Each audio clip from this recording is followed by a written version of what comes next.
Lord, alam namin po, Panginoon Diyos Ama, kami nagpumula sa kawalan.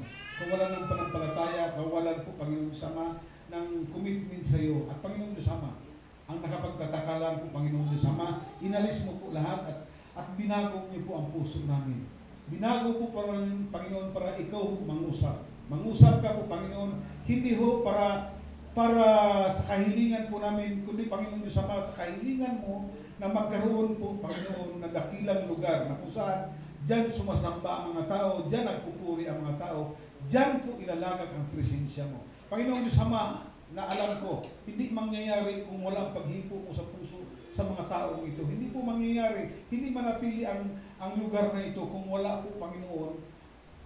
Di nakasulat po, Panginoon, ang mga pangalan na ito, ang mga pangalan po nila sa iyong aklat ng buhay.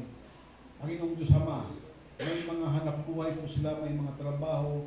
Panginoong Diyos Ama, kahilingan mo ko po, pagpapalain niyo po sila. Lord God, sa mga kahilingan po nila, ibigay niyo po, Panginoong Diyos Ama. Ano po yung desire ng puso nila, Panginoong Diyos Ama, ibigay mo rin. Maraming salamat po, Panginoon, sa mga kaluluwang ito dahil na kung saan, Panginoon Diyos Ama, itinilaga po sila sa timplong ito. Maraming salamat po sa pangalan ni Jesus. Amen.